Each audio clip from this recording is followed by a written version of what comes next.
Then let's get this meeting going. Are we ready? We are ready. All right, then I'm going to call the May 9th, 2022 meeting of the Sacramento Regional Transit Board of Directors to order. This is a real virtual meeting. All speakers, the board and staff, please announce your name when you begin to speak. This meeting is being live streamed and the slide on the screen shows the information on how to join our webinar via Zoom.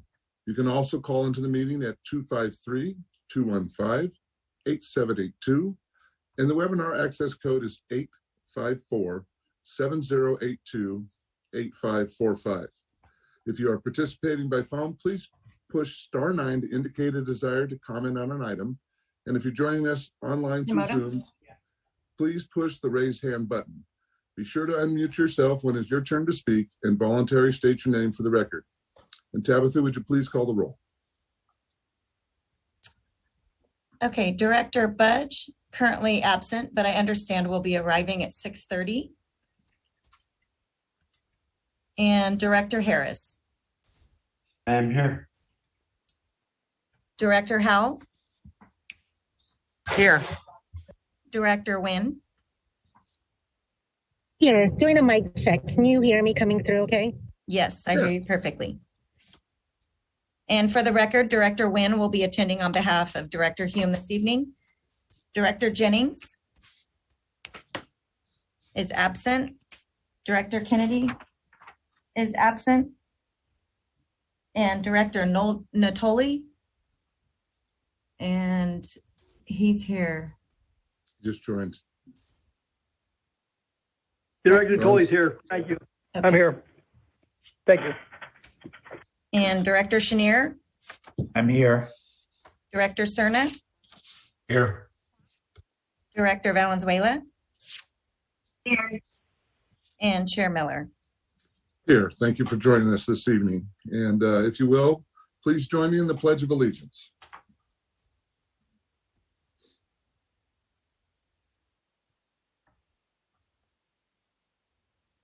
I pledge allegiance to the flag of the United States of America and to the republic for which it stands, one nation, under God, indivisible, with liberty and justice for all.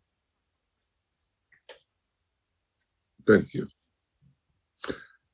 Now, before we get started with the first item, and I'm going to need a motion for this.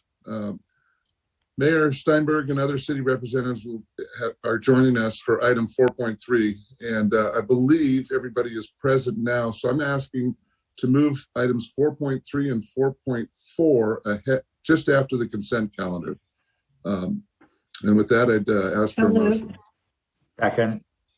Motion by Director Valenzuela, seconded by Director Chenier. Please call the roll.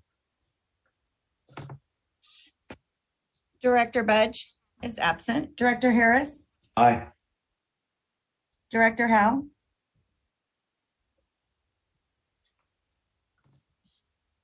Aye. Director Nguyen, Aye. Director Jennings is absent, and Director Kennedy is absent. Director Natoli, Aye. Director Chenier, Aye. Director Cerna, Aye. Director Valenzuela, Yes. and Chair Miller. Yes. Motion passes with 8 votes. And Chair Miller, do you mind if I go back and read the replay statement for? Oh, I skipped right over that, huh? Yes, let's do that before the first item. Okay. All right. So this meeting of the Sacramento Regional Transit District will be cablecast on Metro Cable 14, the local government affairs channel on Comcast, Consolidated Communications, and AT&T Uverse. Today's meeting will air on Saturday, May 14th at 1 p.m. and Sunday, May 15th at 11 a.m. on Channel 14 and webcast at metro14live.saccounty.net and is closed captioned. This meeting can also be viewed at youtube.com/Metro Cable 14. All right, now we're ready for the first item, I hope. Okay, so Mr. Chair, excuse me, got my hand Oh, up. go ahead. Sorry about that. This is just point of order. Can the clerk make sure that the vote tally screen share is accurate? I didn't see my name.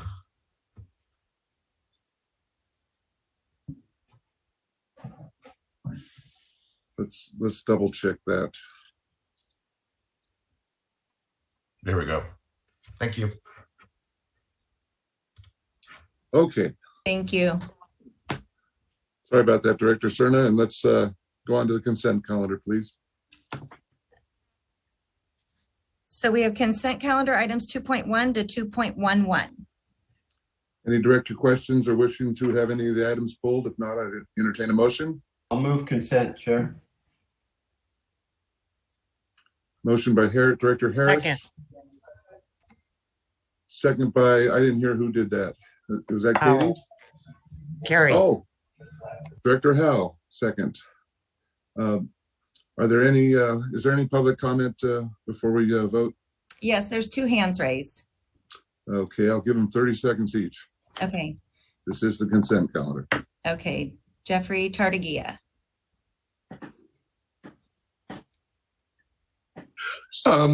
I Friday had the understanding that you could not use the webinar for public hearings. I am going to request, since you do have transcriptability, that you use the transcriptability of your, so that there is public record of all public comments made for this particular hearing until you check back with Assembly Bill in regards to how you conduct a public hearing. And if Olga needs to research this further, I will invite her to talk with Ken Cooley. Thank you. That's my public comment. Okay. Next, please. Next, we have Nick Bryant. Nick, what item is this on? Hello, my name is Nick Bryant. How you guys doing today? I'm doing well. What item are you commenting on the consent I calendar? just say that, every single time I always ride, when I ride the buses and I get down to the bus stop, the bus shelter 0119, and I'm always finding graffiti on our bus shelters at the 0119. That bus shelter is always being graffitied every single time. And we need to monitor that bus shelter because it gets somebody graffitis it every time. Last time I found graffiti was somebody drew on the map and I had to report it. Thank you. That's the best way, is to report these so we can get to it and get the graffiti cleaned as soon as possible. I thank you for your comments. And with that, please call the roll. Director Budge is absent. Director Harris? Aye. Director Howell? Yes. Director Nguyen? Aye. Director Jennings is absent, and Director Kennedy is absent. Director Natoli? Aye. Director Chenier? Aye. Director Cerna? Aye. Director Valenzuela? Yes. And Chair Miller.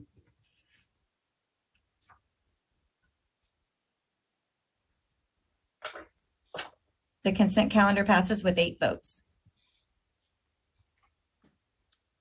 Thank you. Next item, please.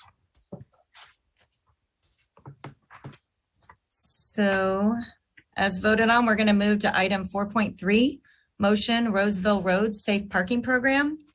The City of Sacramento attorney asked that we provide the board members and public with their frequently asked questions regarding homeless coordination, which is on the city website. And this information was emailed to the board and has been added to the board documents on the SACRT website. And Olga Sanchez Ochoa is here to present this item. Good evening, Chair Miller, directors, representatives from the City of Sacramento, and members of the public. Since our last board meeting on April 11th, SACRT staff and the city have had a number of meetings to work through the remaining issues on the Roseville Road lease. Before discussing those issues, however, I'd like to give a special thanks to City Attorney Susana Alcala Wood for her willingness to work with my office to work out the remaining issues. She was very open and responsive to our concerns. So to the issues. The primary issue that was remaining at that time was enforcement within the public safety zone that the city is obligated to establish pursuant to the terms of the proposed lease. Because of the decision in Martin v. Boise, the city was reluctant to commit to enforce and remove unauthorized campers within the PSZ at and around the Roseville Road Light Rail Station. However, the authority that was delegated to the general manager to enter into the three-party lease between SAC-RT, the city, and Caltrans required that the lease contain an obligation that the city remove any unauthorized campers outside of the safe parking zone. After discussions with city staff, including the city attorney, the city clarified its position and agreed that it will enforce within those areas of the PSC that are on or within 25 feet of critical infrastructure as defined in the city's ordinance.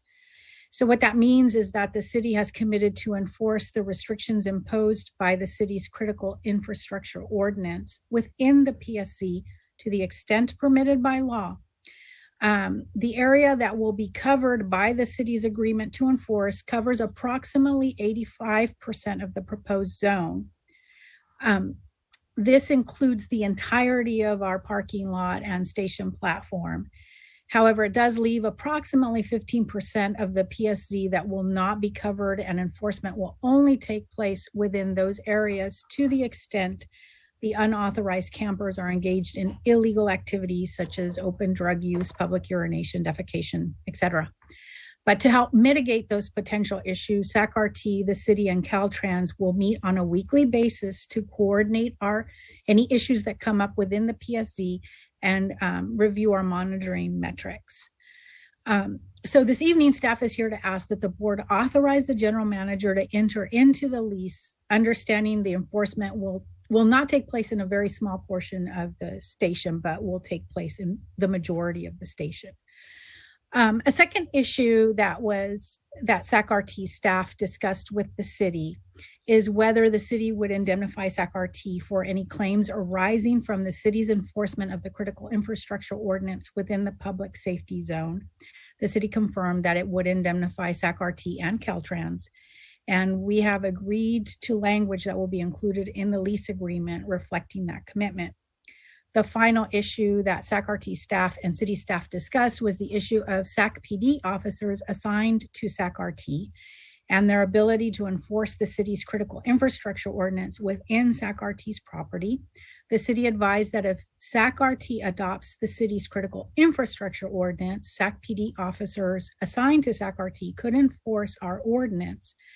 To achieve that, we're proposing amending our prohibited acts ordinance, which is found at Title 15 of our administrative code. And what we are doing is adding language that prohibits camping within 25 feet of critical infrastructure as defined in the city's ordinance and incorporating the city code by reference. Staff, that's the other item that's partnered with this. And so we're asking that the board also approve that change to Title 15. So this concludes my brief presentation. And now I'd like to turn it over to our general manager, Henry Lee, who would like to add on some information. Thank you. Thank you, Olga.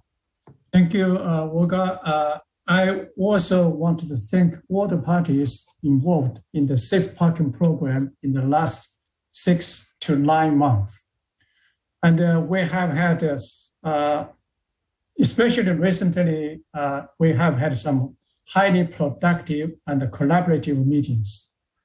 Both SAC-RT and the city staff significantly improved and sharpened our communication skills to navigate this extremely complicated process to find an innovative solution.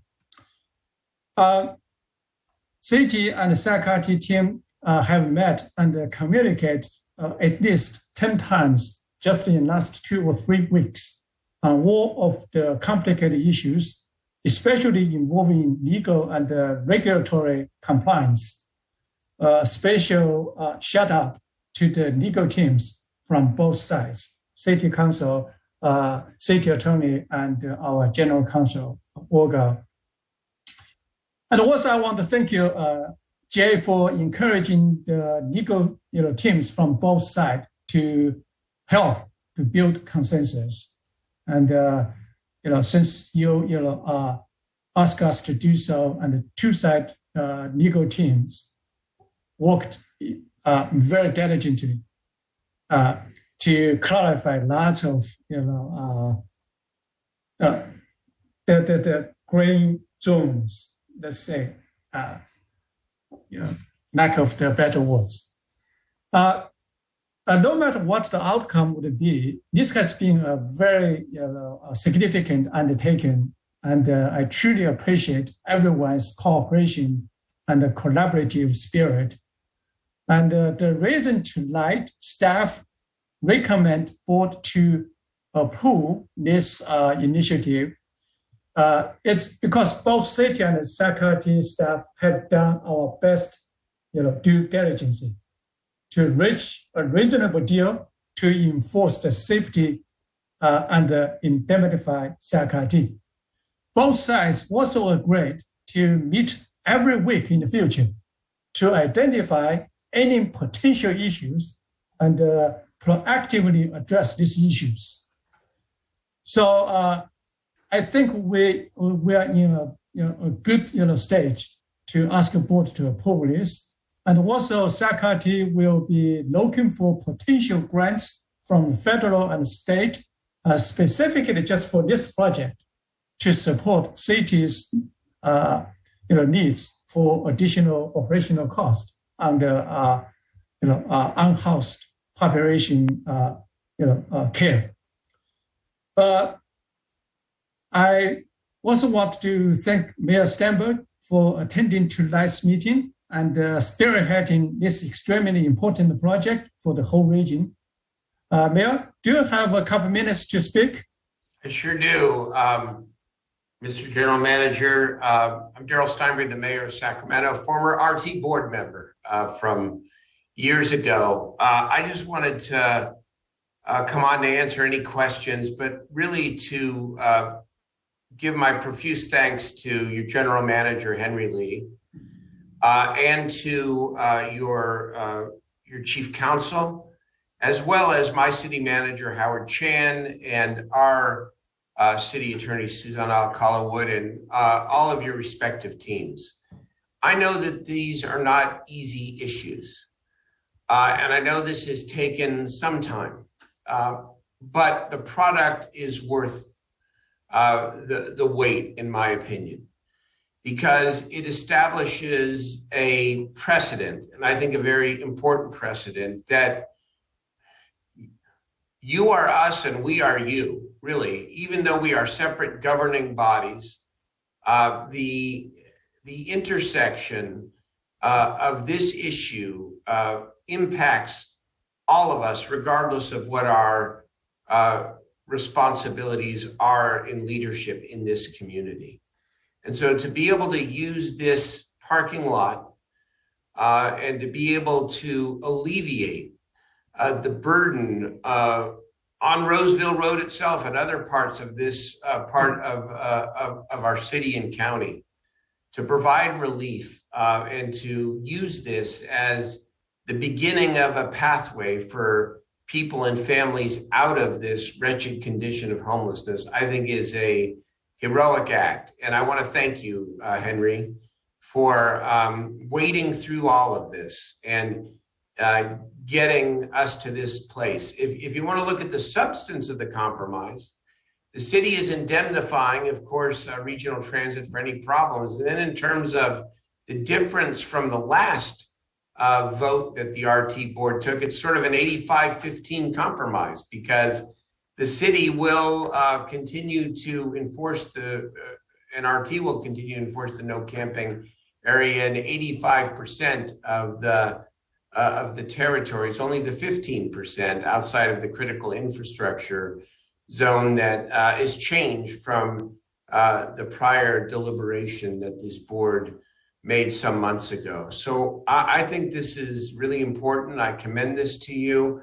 I hope that we can move forward and begin to show that alternatives to homelessness are better than the current condition that we are all experiencing and all living through, and more importantly, that our constituents are living through and the people who are homeless are living through. We can do better, and this is a big step in the right direction. So I just wanted to say thank you very much. Thank you, Mayor. Appreciate your comments.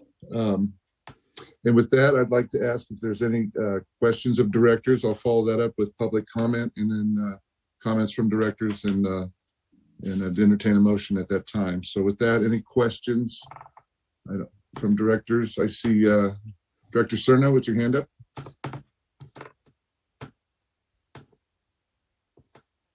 Thank you, Mr. Chair. I wasn't sure if Councilmember Harris was going to speak. I saw his hand up earlier, but I'll go ahead and say a few words here. First, I'd like to thank Henry and his team, our team, and the city of Sacramento as well, and express my gratitude to Mayor Steinberg for sticking with this. This has been a compliment to everything else that both the city and county have been working on individually and in tandem for months now, if not years, to address the ongoing complexities of making sure that we address our constituents who are unsheltered in a compassionate way, but in a thoughtful one, with a lot of time and energy that goes into not just expressing that, but the logistics. And this has certainly been a logistics heavy proposal. And so I think there's things that needs to be liberally spread. And I certainly, as the board member who represents this area, along with Councilmember Laloy and my nearby colleague on the Board of Supervisors, Mr. Desmond, I want to express my thanks to them as well. And I'll be certainly very supportive of this tonight, but I do look forward to hearing from the public. Thank you. Thank you, Director Cerna. Any other questions? If not, Tabitha, do we have public comment? We do have a couple hands up, Jeffrey Tartagia and Nick Bryant. Okay, and I ask that you comment just on this item, please. Jeffrey, go ahead. If you can hear me, I'm speaking to you as the co-chair of the Sacramento Pit Committee role, that my concern is those that are outside on the Roseville Road, because knowing that there's over 300 encampments in Sacramento County and city, that my concern is that how you direct those that are outside, because we had the experience there at the W site that you still have, you had 5 to 7, and you have more than now 5 encampments locally around outside of that site.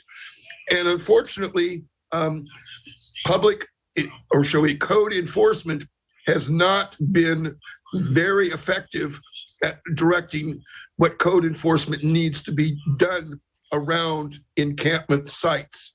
And I'm speaking specifically regarding the sidewalks. Yes, it's public site, but you have a public safety issue in there, which now Caltrans is taking a more active concern and is now directing for, should we say, their infrastructure concerns of what is public safety. I just bring that to your attention. I hope you are addressing that. And if not, as you invite people to be more concerned about this, I hope you come to someone comes from RT to the PIT committee on I believe it's May 20th, where we will get into discerning how large the numbers are for our homeless community. And that's where I'll end my public comment with you right now. Thank you, Mr. Tartagia. Mr. Bryant, go ahead. Hello, I just wanted to say to Mayor Darren Steinberg, thank you for doing this. And I'm ready to help. I'm willing to help out with the homeless, but I'm on board and I'm ready to help them out. We go out there every Thursday, me and my friend Mike Lord, we go out to this homeless camp on Roosevelt Road and we feed the homeless food on Thursdays. And I'm willing to help as much as I can do for you guys. So Mayor Darren Steinberg, if you can give me the green light, I'm willing to come out and help out with the homeless, because I'm a good guy and I know what I could do in the community. I can always help, and we can always pitch in and feed the homeless and help out. All righty, Nick, thank you so much for your comments. Appreciate it. Next, we have Barbara Stanton. Okay, hello. Hi, Chair Barbara. And directors, I just want to say that Ridership for the Masses fully supports this action. It's a good thing, and that's my comments. Thank you. Thank you, Barbara. You get a gold star for your brevity. All right. Is there any other hands up, Tabitha? We have Rick Hodgkins. Go ahead, Rick. Thank you. I would have to say that whatever we can do to keep the homeless away from the passengers, because as a disabled person using not only the buses, but the light rail system as well, thank you, because being disabled, and again, using not only the buses, but the light rail system as well, I need to be, I'm very vulnerable, because as the song goes, as the old song goes by War, it's an old 70s song, but the world is a ghetto. Thank you. Thank you. Thank you for your comments, Rick. And safety is one of my key issues. So we'll keep that in mind. Any other public comment, Tabitha? We have Director Harris has his hand up. Well, I know. I want to take Okay. public comment first. Yeah.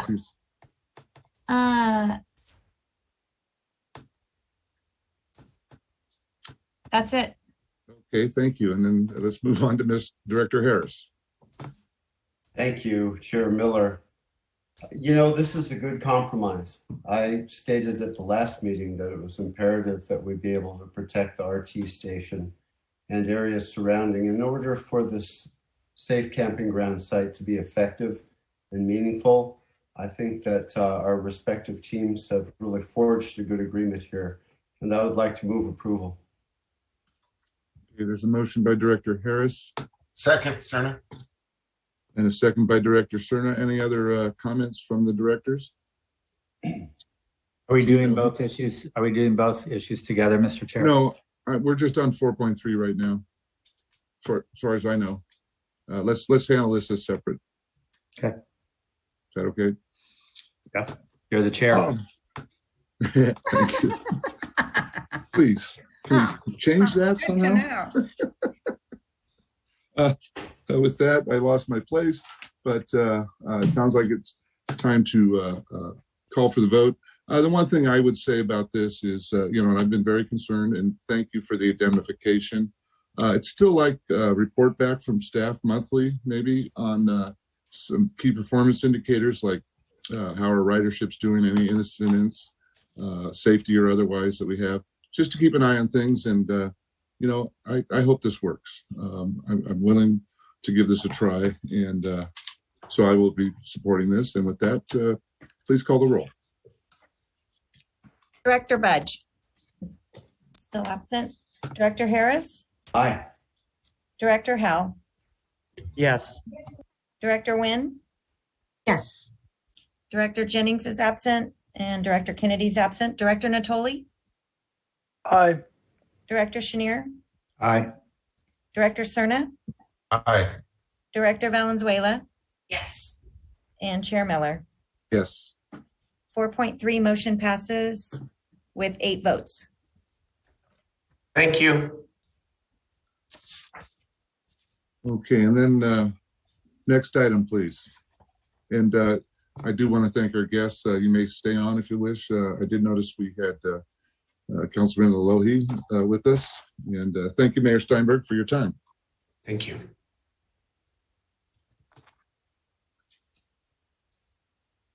Okay, next item, 4.4, Resolution 2022-05056, amending Title 15, prohibition of specified acts committed in or on RT vehicles or facilities of the SAC-RT Administrative Code.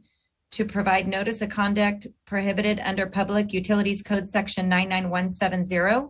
And Olga Sanchez Ochoa will be presenting this item. Well, I don't have much more to say than what I said before. Basically, we're asking the board to amend Title 15 to add camping as a prohibited act under Public Utilities Code Section 99170. And then we are also incorporating the city's critical infrastructure ordinance by reference into our prohibited acts ordinance, so that both our police officers or the police officers assigned to regional transit and the city of Sacramento can enforce within Roseville Road and other properties owned by Sacramento Regional Transit District. I'll move the item. There's a motion by Chenier. Yep. I'll second it, but just a minor change in the subject on the staff report. At the very bottom, it says, it's just the numbers are mixed up, 99710, but it's 99170. Yeah. Good Great catch. catch with a set of fresh eyes. Okay, so there's a second by Director Nguyen, and I see Director Cerner. Did you want to ask a question or make a comment? I was going to move it. Thanks. Oh, okay. So with that, any public comment on this one, Tabitha? There are no hands up. All right, please call the roll. Director Butch is absent. Director Harris? Aye. Director Howell?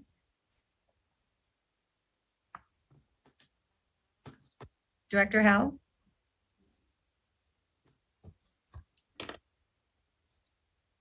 Director Nguyen? Aye. Director Jennings is absent. Director Kennedy is absent. Director Natoli? Aye. Director Chenier? Aye. Director Cerna? Aye. Director Valenzuela? Yes. Chair Miller? Yes. I'm going to go back to Director Howell one more time.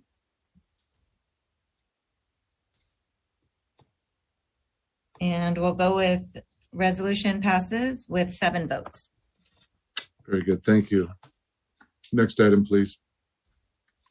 Okay, next item, we're going to go to 4.1, Resolution 2022-05-055, adopting the short-range transit plan, SAC-RT on the move for fiscal years 2022 to 2027. And Laura Ham is here to present this item. Hello, Laura.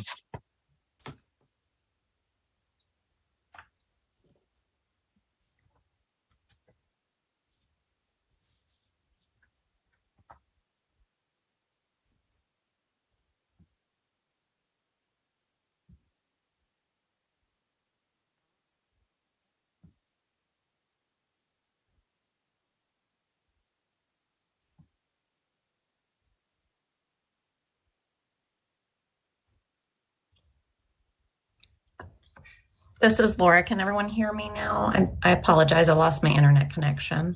Yes. You're waiting for me. Okay. Thank you.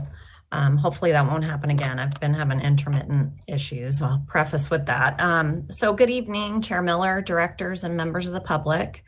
It's my pleasure to present to you tonight the potential adoption of the SAC-RT Short Range Transit Plan, SAC-RT on the Move. This work is a culmination of efforts over the past many months. It was developed in-house by our small planning team. They're on standby tonight to help address any questions. Next slide, please. So thank you to the board for your input at the February 14th meeting and the release of the plan for public comment.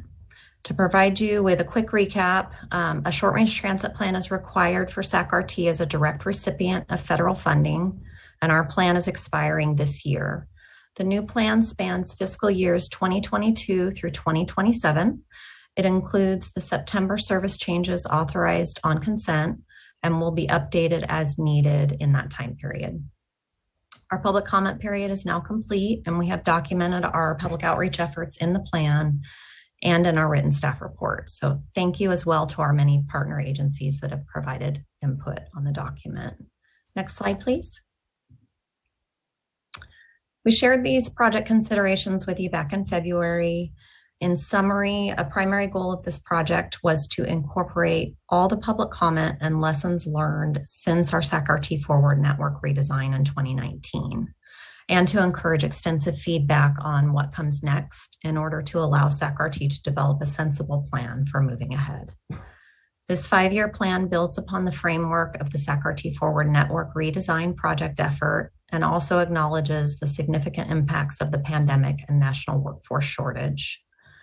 Another key consideration for the project is regional development. It notes efforts to provide input when new large development projects enter the planning stages and identification of transit service and infrastructure needs early in project development. As we discussed with you in February, we are also looking at our service as it relates to equity. Our plan states that SAC-RT's actions and service should embrace, nurture, and protect the diversity of our community and riders, consistent with the commitment to diversity and social justice, one of the core values outlined in our strategic plan. Our major service and fare changes include data-driven equity analysis, as was included with our September service change this evening. We acknowledge that there is always more work to be done to meet this goal, but the SAC-RT is committed to ensuring that transit is central to the protection and restoration of community, including access to resources and opportunities. Specific to our discussion surrounding the goal of climate action back in February, in addition to the work with the City of Sacramento Climate Commission, which we discussed at that meeting, we're also actively coordinating with the County of Sacramento on their climate action plan. Some specific issues in discussion are related to zero emission charging and transit supportive infrastructure. We'll delve a little more deeply into that and the upcoming update of our long range plan. As noted in the staff report, the plan is fiscally constrained and consistent with projected budget in the SAC-RT financial forecast model. The financial forecast model used to establish service levels does not assume a local sales tax measure during the life of the plan.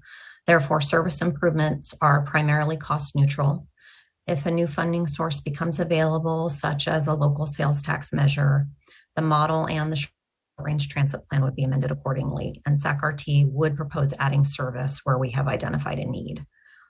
Scenario building for a potential increase of funding is being conducted now as a separate effort, and a new local funding source will be essential for any significant expansion of the SAC-RT system and the growth of a high-frequency service, which was envisioned in SAC-RT Forward. Next slide, please.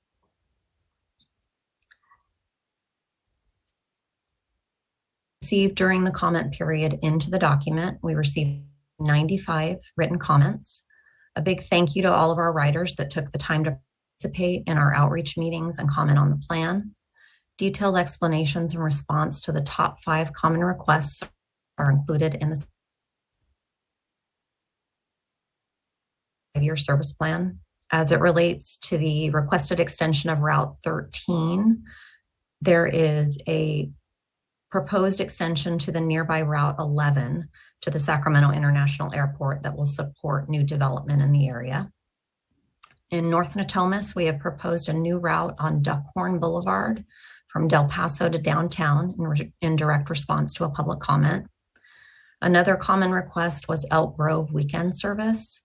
The plan already included more weekend service by 2027, which will depend on funding, but is consistent with the 7-day-a-week network implemented in the rest of our service area with SAC-RT Forward. Patrons did request an implementation date that was earlier than planned in most of their comments.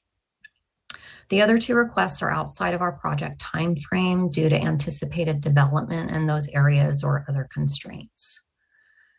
So with that, that concludes my presentation, and we would be glad to take any questions. We are requesting action this evening to adopt the plan. Thank you.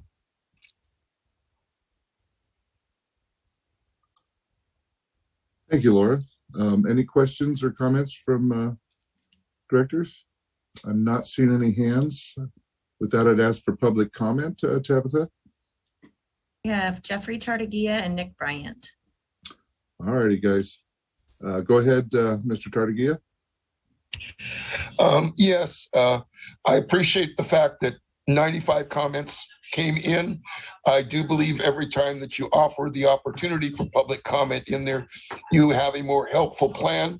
I hope that the Los Rios and the 33 do coincide because with that development of that area going on, it seems like there is a depreciation of service.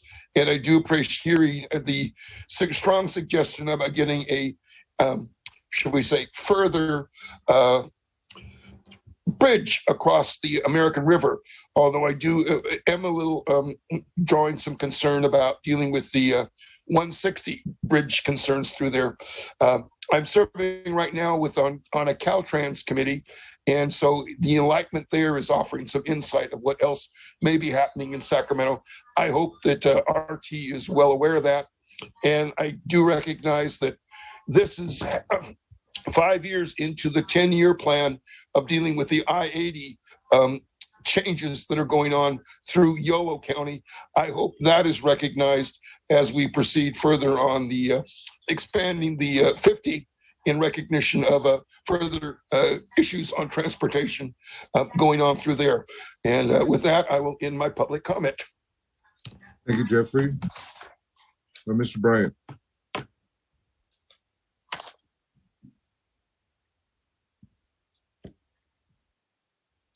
Go ahead, Nick.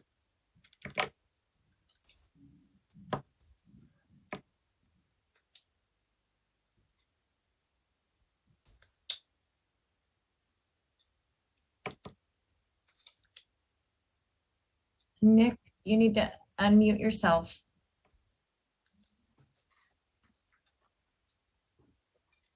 Do you want to move on to Rick Hodgkins? Let's do that. Well, let's see if Nick comes back. Okay. Yeah, Mr. Hodgkins, go ahead. No. Okay. I can't stress this enough. It seems like I have heard somewhere that the STA, Sacramento Transportation Authority, has tried at numerous and various different times to put a local sales tax on the ballot, and that while I definitely have voted for it numerous and various different times for it myself, as have many others, it always has failed.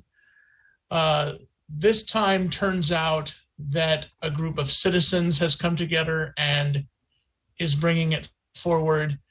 I hope and praise that it passes, knowing that a group of citizens has brought it forward, is bringing it forward. So I can't trust. I can't stress this enough that this is what we need, knowing that it has worked in places like the Bay Area where they have chosen to tax themselves. And as far as I'm glad that we're bringing more service to Natomas, even though I don't live there. I know that in the long-range transit plan that there is talk of light rail going in Natomas. The question is that where are they going to put it? Because 7 years ago, there was a squabble and a talk about where they're going to put it. So I hope that when it comes to the short range transit plan, that if we do need to make cuts, that we don't actually make cuts to service, that we, make cuts only where, let's just not make any more cuts to service, because that's been done more than enough times. So thank you very much. You're welcome, Rick. And I hope we're not making any more cuts either. Tabitha, we have any other public comment on this item? No more public comment. No more public comment. What's the pleasure of the board?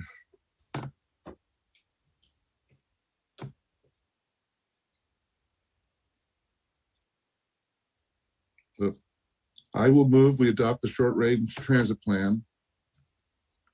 I will second. Okay, motion by Miller, second by, was that Chenier? Yep.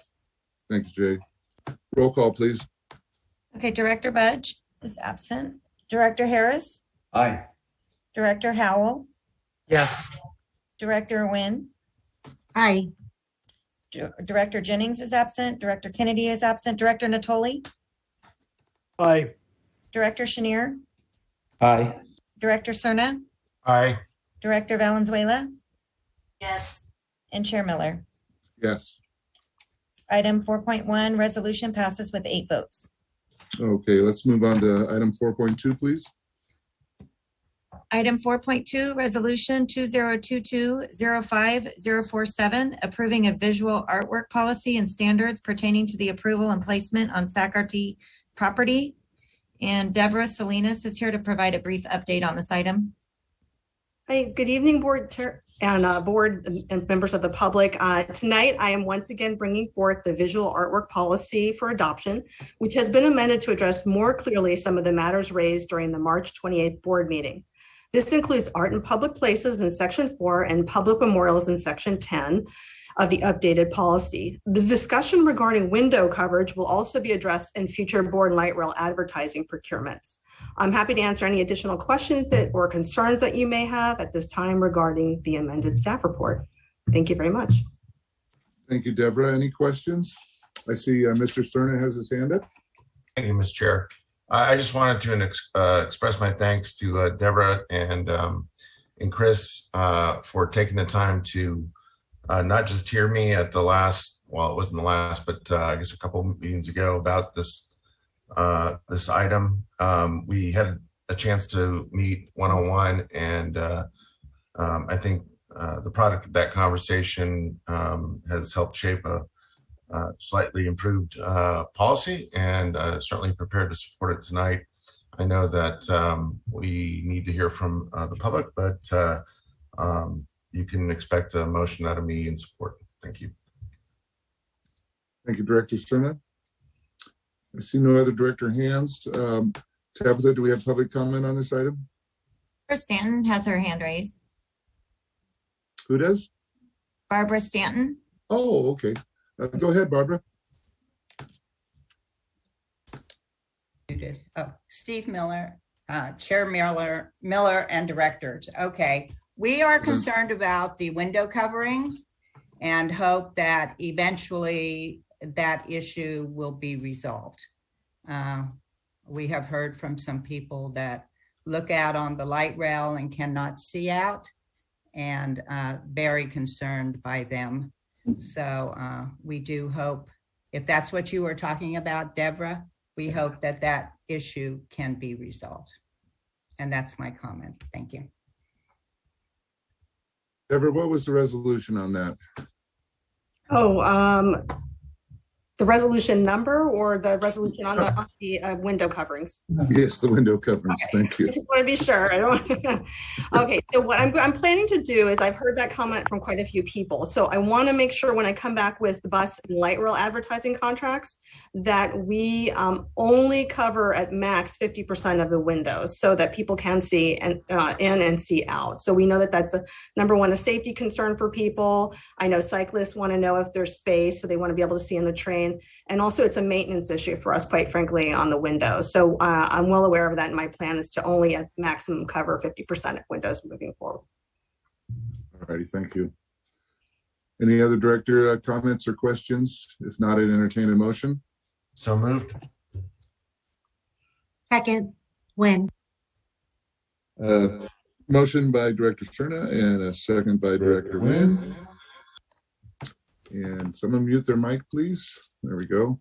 And with that, roll call, please. Okay, first I want to make sure, Director Natoli, did you log out and log back in? Yeah, I got cut off. I'm back on, Tabitha. Thank you. Okay, I just want to make sure it's the same number. Yes, thank you. Yeah, thank you.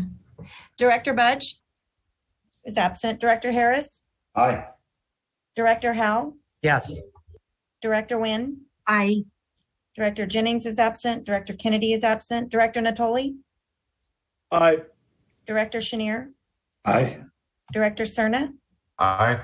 Director Valenzuela? Yes. And Chair Miller? All right. 4.2 resolution passes with 8 votes. Okay, does that take us to item 5.1 now? It sure does. Please call it in. Now we will start the public hearing. Item 5.1, preliminary fiscal year 2023 operating and capital budgets. And first, we will A, accept public comment on the Sacramento Regional Transit District preliminary fiscal year 2023 operating and capital budgets, and then B, ask for a motion to continue the public hearing to June 13th, 2022. Perfect. Good evening, Chair Miller, directors, and member of the public. Tabitha, you could please pull up the presentation. My name is Jamie Adelman, and I'm currently the acting VP of Finance and CFO for SACRT, and I am pleased to be presenting a balanced budget to the board this evening. So as soon as that presentation comes up, we will jump into the details. Perfect. If you go to next slide, please. So every budget has assumptions that we must look at strategically into the next future fiscal year. The FY23 operating budget includes provisions to maintain all current service levels with minor modifications throughout the year. The budget will also support the 4 strategic objectives identified by the board and executive management by focusing on customer satisfaction, operational excellence, community value, and employee engagement. SACRT will continue to utilize federal stimulus funds to offset fare revenue shortfalls, and we do not anticipate making any changes to the fare rates in the current year. Our focus right now is to bring riders back to the system. Finally, no staffing reductions will occur, and actually more frontline positions are going to be added to improve service delivery and workforce development. All employees will receive their annual increases based on CBAs or appropriate governing documents. Next slide, please. The FY23 operating budget is currently coming in at approximately $230.9 million. SACRT still has a healthy focus on operations with 77% of the operating costs being focused on operations, and 23% of the budget is for administrative support. And this includes departments like finance, legal, IT, planning, engineering, HR, all those behind the scenes supporting departments. The capital budget is continuing to grow as SACRT identifies strategic infrastructure projects that need to progress forward. The current increase is approximately $262 million. However, that balance will increase as we currently have an active call for projects from all the departments at SACRT. Right now, we have about 127 capital projects underway, and the final capital budget for FY23 will be presented at the June meeting. Some of the major capital projects driving the budget increase are listed here and have been an ongoing focus for SACRT staff. We currently have 28 new LRVs under production and almost have enough funding pulled together for an additional 8 to 10 cars. It's very exciting. The downtown riverfront streetcar is progressing, and that will definitely be an area of focus for our engineering team in FY23. Next slide, please. Again, the total operating budget for FY23 is approximately $230.9 million, of which 90% of the revenues come from 3 sources. The first one is our state assistance, specifically LTF dollars, and that makes up 35% or $82 million of our revenues. The second is Measure A, local sales tax. That's a local sales tax measure. It makes up 29% or $67.2 million of our revenues. And then finally here, the federal stimulus funds. They make up 26% or $60.7 million. Those federal stimulus dollars this year are comprised of about $3.9 million of CARES Act received from Elk Grove as part of the annexation, $29.4 million of CRISA funds, and about approximately $27 million of ARP funds. If we continue to spend, or if we spend based on this target, we will have about $70 million of ARP funds available for the FY24 and future budgets. The other smaller sources are comprised of fares and other miscellaneous income. Next slide, please. So now let's go over how we spend the $230.9 million. The amounts presented here are direct costs of providing service. All of the administrative support functions have been lumped together for ease of presentation.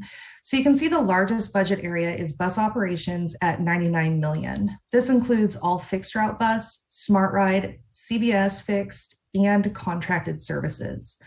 The second largest is the compilation of all the administrative departments, again, including, finance, HR, IT, legal, all of the supporting departments. And then next on the list is our light rail department, approximately $49 million or 21% of the operating budget. And again, here you can see that most of our operating budget is focused on operations and public safety. We're really working to achieve those strategic goals of operational excellence, community value, and customer satisfaction. Next slide, please. The FY23 capital budget is still in development, but the current mix of projects is heavy on revenue vehicle replacement. As you're aware, we are actively replacing our light rail vehicles and our 40-foot CNG vehicles. We just had 6 new CNG vehicles go into revenue service last week, and we have 14 more that were delivered by the manufacturer, Gillig, that are in various stages of becoming revenue ready, and they've got that great new bus smell. They're beautiful. Next slide, please. So this one is exciting and really good news for SAC-RT. The current operating cash reserve account balance is $23.5 million, which is outstanding.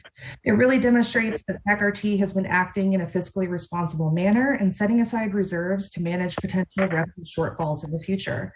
SAC-RT is on pace to end FY22 with an operating surplus of approximately $3.5 million. The comprehensive reserve policy has a target of retaining 12.5% of the annual operating budget in the operating reserve cash account. The target amount for FY22 is $26.8 million. Should we end the current fiscal year with a surplus of 3.5, we will have achieved that policy target. I'm very proud of this achievement. It would not be possible without the fiscally responsible leadership from our board, our general manager, and our executive management team. And as we know, this policy changes every year, or the target changes each year. And the target for FY23 will be approximately $28.8 million. Next slide, please. Finally, I'd like to talk about the financial outlook for SAC-RT. We continue to need additional funding for state of good repair projects. Many of our facilities are aged and need significant repairs. In addition, as we have grown, the current layout of some of the facilities is no longer functional, and they need to be redesigned and updated with new fixtures and furniture. COVID is definitely still impacting ridership and therefore fare revenues. We are keeping a very close eye on this and constantly brainstorming ways to attract riders back to the system. We hope to be coming back to the board soon with some potential ridership initiatives. On a very positive note, SAC-RT's cash position has improved exponentially. We have approximately $30 million of cash on hand, and that's above the $23.5 million reserve to cover operational costs, and we have not used our line of credit since September of 2020. That's a very big deal for SAC-RT. It's actually unprecedented, and that has saved us hundreds of thousands of dollars in interest expense. So that's a huge positive move for SAC-RT. Finally, our grants team has done a remarkable job of pulling in hundreds of millions of dollars in grant funding over the past few years. In FY22 alone, the grants team has secured $183 million of competitive dollars for over 20 projects. We're still awaiting the results on 15 applications, and we have very high hopes that we will be successful in those applications. And also thanks to the bipartisan infrastructure law, we're seeing an increase in the UZA allocation of federal 5307 and 5337 funds that SAC-RT has historically used for operations. This will assist in providing financial stability to SAC-RT when the stimulus funds are exhausted.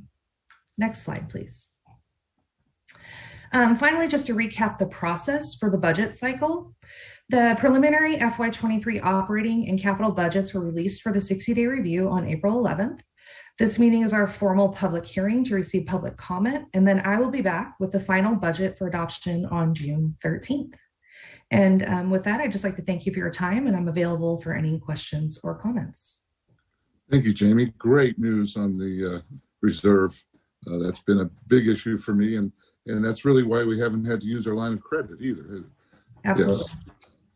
Well, thank you very much. Any questions or comments from directors? If I'm not seeing any hands up, if not, I'll open the public hearing. Is there any public comment, Tabitha? Jeffrey Tartagia has his hand up. All right, Mr. Tartagia. Go ahead. Yes, this is Jeffrey. As I mentioned when I had a preview of this at the MAC board, and I see the first chart slated with the quote 214. So I see 230 now as a operational concern. I also bring to you on the capital one, it would be nice if for the public, the projects could be further explicitly said than just the percentages that you were discussing with the pie chart. Also would be helpful if the acronyms for the public would be somewhere charted out, explained for dealing with your funding sources. But all in all, appreciate seeing such a budget. I recall almost 10 years ago, directing the question about line of credit when it was first with, that I'm aware of, with Wells Fargo, and then went to US Bank and other concerns. So it's appreciative to hear that it's not had to be utilized in the last couple of years. And I appreciate also the factor of more application to make sure we get more state. And I'm hoping in the general manager's report, will come back some other comments about how the cap to cap study, what it may have given a heads up and outline. But appreciate seeing that. I just would offer that for the public, explain more of the acronyms and see that the dollar numbers and percentages on your pie charts work out. I note it's at the top line showing the capital or the budget items totals, but I would appreciate seeing a more delineation of percentages and dollar amounts as a series of line items in there, as well as you pie charting it. And that's just a request that I believe it would be more helpful to explain to the public about what is going on and doing with this budget. And I thank you for that. Jeffrey, any other public comment, Tabitha? Rick Hodgkins. Go ahead, Rick. As with, well, the same thing for the capital budget as with the short range transit plan, that the one thing I forgot to bring up was there was talk about changes to the light rail and a new bus bay with the Amtrak station, a new bus bay at the Amtrak station for RT buses as well as Amtrak buses. I don't know if this applies only to RT or as well as to Amtrak buses at the Amtrak station or with the light rail. What I was going to talk about was, and I know this is involved in the capital project as well, if I remember right, can we please make sure that, you know, if this involves one of the projects, if this is included in the projects, to make sure that there is signage available, not just in print for the sighted people, but make sure that there is signage available either auditorily and or in Braille for people that cannot see. And again, I don't know if this is involved either in the capital project and or in the short range transit plan. I'm glad that there are new light rail vehicles coming on for the low range and low floor light rail vehicles. So that's all I needed to add. So anyway, thank you very much. You're welcome, Rick. Thank you for your comments. Do we have anyone else wishing to speak? Nick Bryant. Go ahead, Nick. Yes, I would like to say the part of the short range transit plan. I would like to look at putting Connect cards inside the light rail vehicles and also inside SAC-RT-GO buses. And I would like for us to start using Connect cards, get used to start using Connect cards on SAC-RT-GO paratransit buses, because it would be easier instead of me paying $5. I would like to use my Connect card on SAC-RT-GO paratransit buses and also light rail vehicles, because outside you can't even use the Connect card machine outside of the light rail stations because it's always vandalized, it's always broken, and RT has to come out every time to fix them, and this costs a lot of money. It's a lot of money for them to fix them every time at the light rail station. So I would like to see them on light rail vehicles and SAC-RT-GO paratransit buses. It would be easier. And also looking at rebuilding Wadai 80, rebuild it, make a new one, make it look like, put beautiful artwork. And also on the elevators, the Wadai 80 elevators on the northbound side, there's like graffiti all over inside the northbound elevator that needs to be cleaned up immediately. And we just need, there's some things that we need to fix and address. But like I said, putting Connect cards on SAC-RT buses, paratransit buses would be easier. And also putting Connect card machines on the light rail vehicles would be easier inside, instead of having Connect card machines being broken every time. It's just ridiculous. Thank you. You're welcome, Nick. Thanks for your comments. Any other comments, Tabitha? Helen O'Connell. Hey, Helen, go ahead. Yes, I am glad that we have a surplus and that we're in good standing. But I think we should concentrate on getting our services better, on time services on time for RT-GO, and not as many missed trips on the standard bus system. I don't know how to address that, but I'm sure if we focus on that, it would greatly enhance our ability to provide on-time service for both services. And it's important that it's reliable. The standard bus system and the RT-GO system. Thank you. Thank you, Helen. Appreciate your comments. Any other comments there, Tabitha? There's no other public comment. With that, I'll close the public hearing and entertain a motion to continue this item to the public hearing on June 13th, 2022. Motion, this is Stephanie Nguyen. Go ahead, Stephanie. I said I moved the item, sorry. Oh, very good, very good. Motion by Director Nguyen. I'll second, Jeff Harris. Second by Harris. Please call the roll. Director Budge is absent. Director Harris? Aye. Director Howell? Yes. Director Nguyen? Aye. Director Jennings is absent. Director Kennedy is absent. Director Natoli? Aye. Director Chenier? Aye.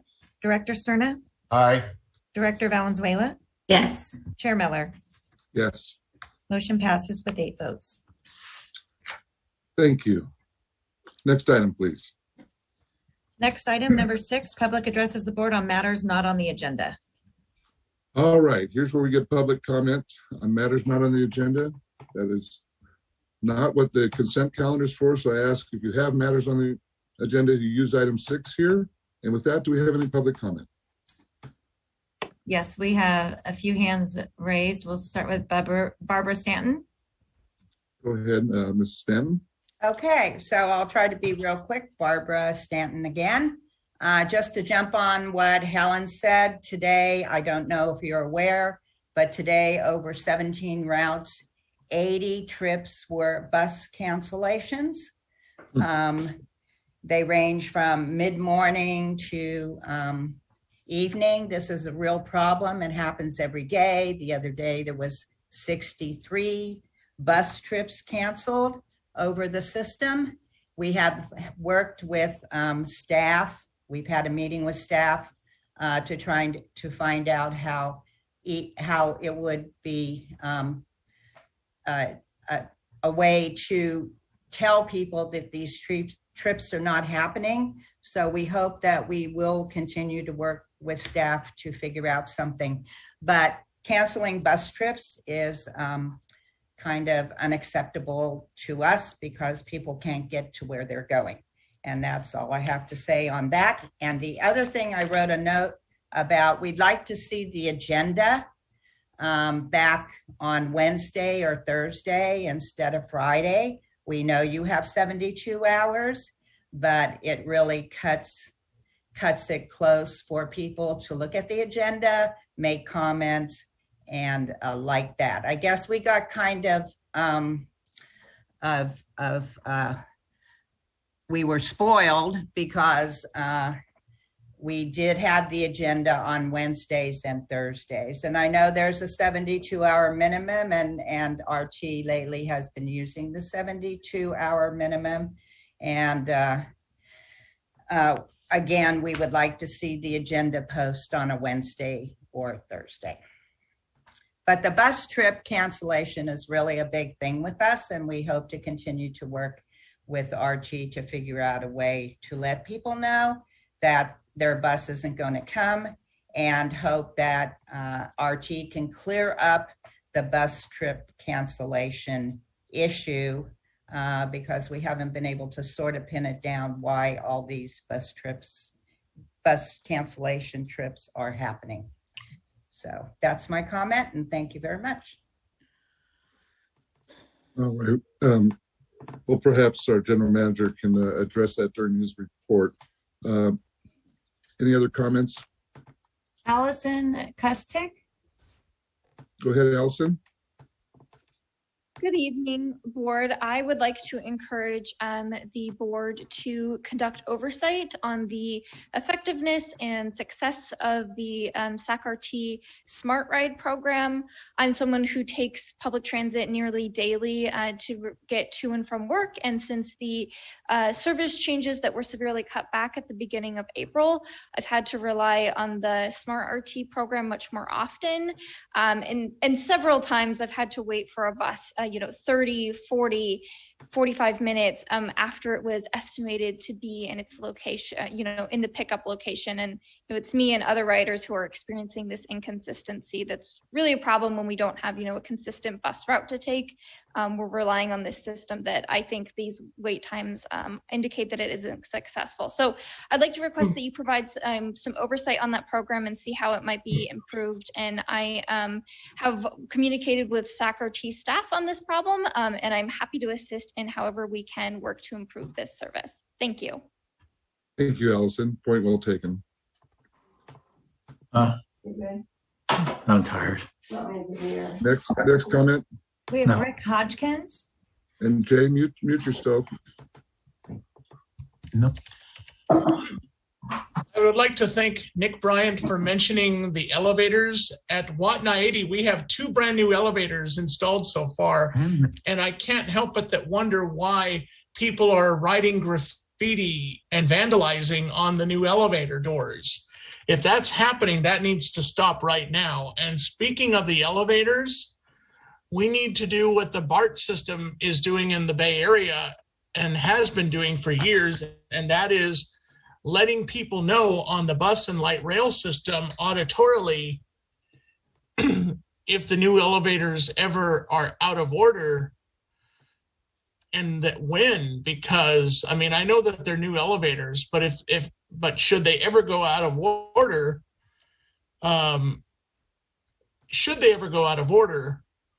when? But and maybe that could be something in the long range transit plan, perhaps over a 10-year period. But my main thing is, and then of course, the other thing is, as funds permit, with auditory signage, we already have a PA system at the light rail stations telling people, about advertising and telling people that they must, have fare to be in the station. What about using that auditory PA system to tell blind people when the next train comes? Again, we already have a system like that in the Bay Area for BART and for San Francisco Muni. So why not implement that up here? So, and I can't help but that wonder why people are already writing graffiti on and vandalizing the brand new elevators, knowing that we just installed them last year. So again, thank you. Good question, Rick. Thank you. Any other comments? We have Jeffrey Tartagia. Go ahead, Jeffrey. I will echo the statement, and I guess it's back to Olga, is because we've known we've had a problem with elevators in the past at I-80. Why did we not have some cameras either outside or inside for that trip to address the problem of graffiti and the problem of urination that does still create the smell in the I-80 elevators? Another subject matter, I believe, of concern is, we'll say, we are going to be having a more senior population, and I wonder how RT is directing the concern of the master plan on aging that is for the state, but how in Sacramento County that is effectively being considered for, unfortunately, we'll call it planning purposes, because I don't know where else RT possibly should be concerned about it. But I also bring up the concern is that if there is a new restraint system for our electronic, and the concern that is still there, and possibly with the more, should we say, greater diversity of Sacramento County, I was on a ride where an individual simply would not move, I believe as a communication failure for the driver, so that the area space on the bus would be made available, so a second, should we say, electronic wheelchair could be put above the bus. And I note that on 51 and on the 30, that is an issue that it recurs. I believe it also may occur on the 82 and other routes that go to the colleges. And please note where that's being tracked and what the numbers are is something I think should be getting better provided to the MAC committee so they understand if that is an issue and is a problem. I recall a conversation some time ago about the 51, realizing how many on the weekend ride and just the capacity through there. And again, dealing with the Barbara's question about dealing with the 51, I have had where it's been 30 minutes plus waiting for a 51, and the system doesn't acknowledge, it doesn't even say a delay and the show. So addressing the reliability of both the Smart Ride and our standard bus system. I know I've been participating in part of those conversations about what we could do better.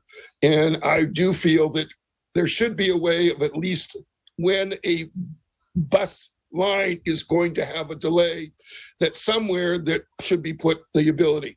Thank you. You're welcome, Jeffrey. Thank you for your comments. Next. There's no more hands raised, but Glenn Mandelkorn was unable to log in to the meeting, and he would like me to read his comment into the record. Okay. Okay, he says, I have good news and bad news today for item number 6. The good news is I really want to express my appreciation for the many forms of free ride flyers made available between the last board meeting and today. I made use of the system-wide one on Earth Day, especially to see the latest stages of one of Henry Lee's transit-oriented development projects. I also got to attend 2 Latino-oriented events to get back in touch with my Hispanic roots. SACRT made free ride flyers for Fiesta in La Calle on April 30th and May 1st. Also, I attended the Franklin Boulevard Festival yesterday, where I actually met Jay Chenier.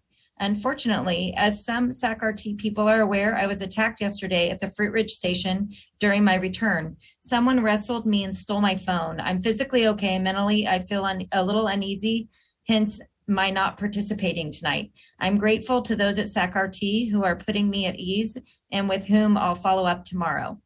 I otherwise really wanted to attend tonight's meeting, especially for the SRTP and other key subjects. Good luck to you all. Glenn Mandelkorn. Thank you for doing that, Tabitha. And with that, are we done with item 6? We are done with item 6. All right, let's move on to the next one, please. The next item is 8.1, the general manager's report. Okay, thank you. I will be very quick, Mr. Chair, since I think we're all a little bit tired.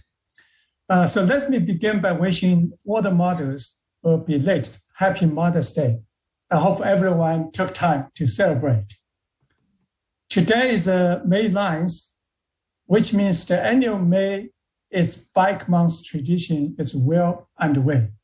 Everyone knows that transit and cycling make a great team in helping to combat climate change. And then next, I would like to provide some legislative updates. From state level, at the end of April, the state senator released the budget plan.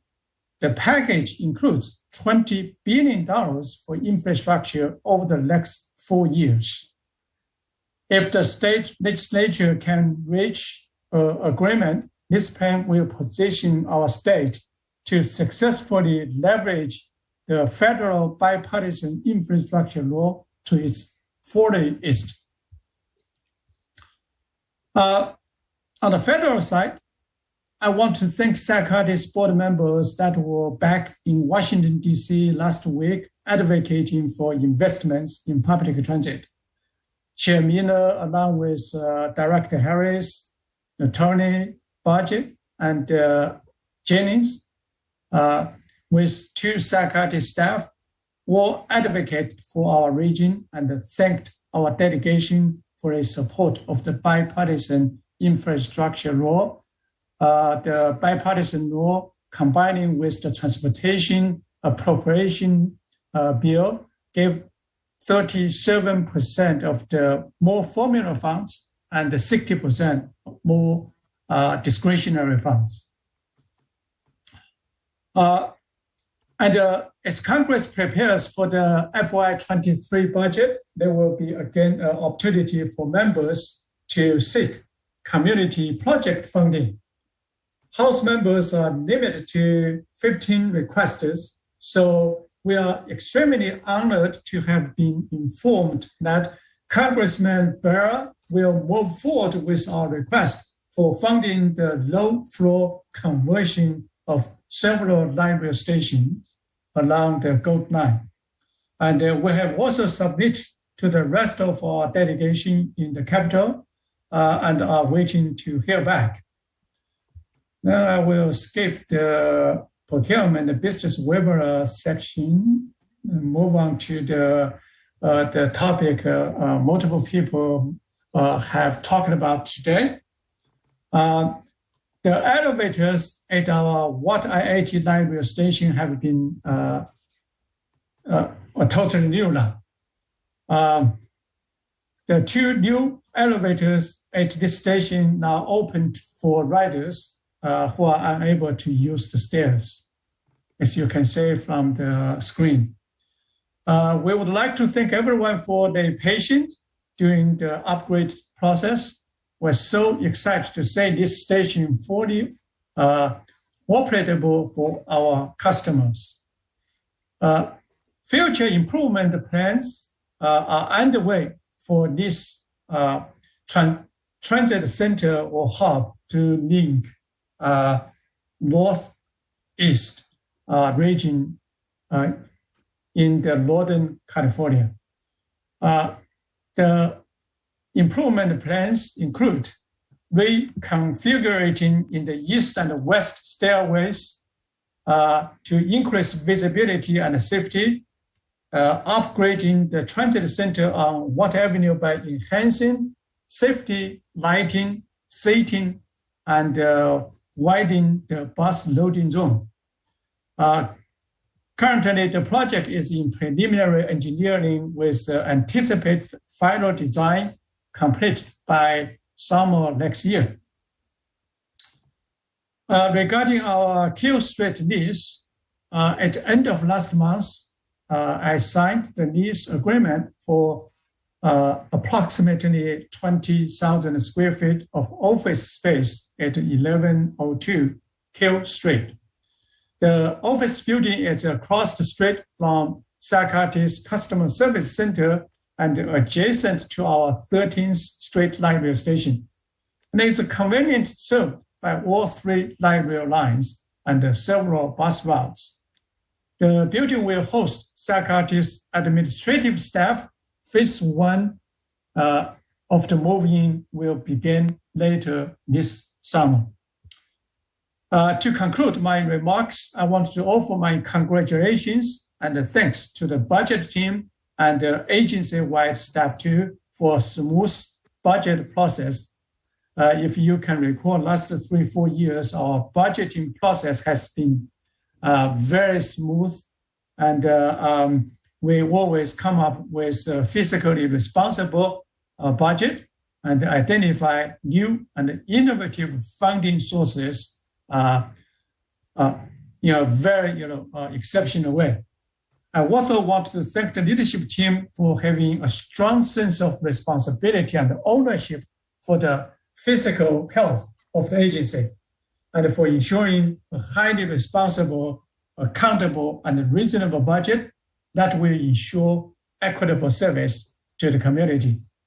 And while we are on this topic, I do want to share the good news that SACRT's FY22 budget document received Government Financial Officers Association's Distinguished Budget Presentation Award again. Thank you to the budget team and the agency-wide staff for your hard work and dedication to SACRT. And just to answer a hot topic, several community leaders raised about bus cancellations, and we have been working extremely diligent, try to to address the workforce shortage issue. We're in a very unprecedented period or time in the history that with great resignation or the reshuffling of the workforce across all sectors of the economy. We have been strategically trying to say if we want to cut our service by 10% or 15%, then we would not have any cancellations whatsoever. Or the next option is keep our service to 93, 90, 95, 98%, but cancel some services which we strategically look at those routes or particular trips with very with list of the ridership. So we have been balancing that, try to get the best balance on that. Sometimes we had like 1 or 2 or 3 cancellations. Sometimes not just less than 0.1%. Sometimes we had up to 8% of cancellations because different reasons. So that being said, this concludes my remarks. Thanks. Thank you, Henry. Any directors have any questions or comments? If not, I think we have one public comment. Jeffrey, if you can get it done in a minute, I'd appreciate it. Actually, he took his hand down. Oh, okay. I'm Well, that's even quicker than a minute. Thank you, Henry. And with that, we'll move on to the next item. The next item is number 9, reports, ideas, and questions from directors, if any. I'm not seeing any hands up, so I think it's safe to move to the next item. The next item is closed session, item 13.1, conference with legal counsel pursuant to Government Code Section 54956.9, existing litigation, A, Johnson versus SACRT, case number 34200000282348, and B, Vickers versus SACRT, case number 34201700218342. Okay, and I need to ask if we have any public comment on these items. I don't see any hands up, and I don't have any public comment. Okay, before we adjourn from the open session into the closed session, Olga, am I going to have anything to report out? No, there won't be anything to report out. Okay, there won't be a report out. So all who will be attending the closed session can join the meeting using the link that's been provided. And with that, a regular meeting is adjourned. Okay, thank you. Thank you, Tabitha.